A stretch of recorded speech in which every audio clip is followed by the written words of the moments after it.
واش ممكن تمشي وانت ناعس؟ الجواب بكل بساطة نعم، وهذه الحالة معروفة علميا وكتسمى المشي أثناء النوم، وبالإنجليزية سليب ووكين، وكتوقع غالبا في مرحلة النوم العميق.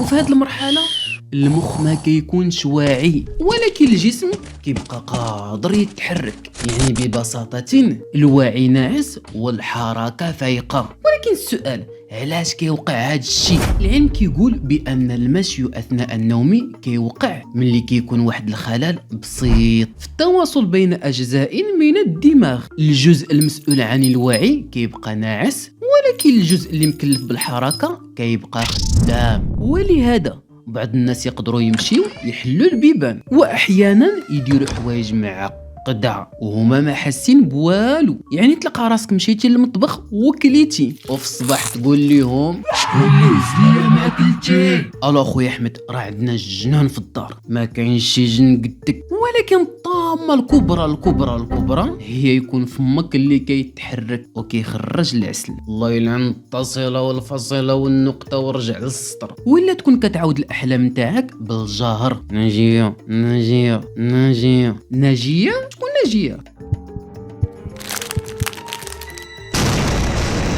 وطنجيه ماشي ناجيه. ولكن علميا هاد الحالات كتوقع اكثر عند الاطفال وكتنقص مع تقدم العمر، وكاينين عوامل كتزيدها بحال قله النوم، التوتر والارهاق، وهادشي اللي كيخلي الخلل يوقع في الدماغ نتاعك، بحيث الجسم نتاعك كيدير تصرفات والعقل نتاعك ما عارفش بها. ايوا عزيزي المشاهد، النوم نظام دقيق جدا، واي خلل بسيط فيه يقدر يخلي الجسم نتاعك يتحرك وانت ما عارف حتى حاجه. يلا السلام عليكم.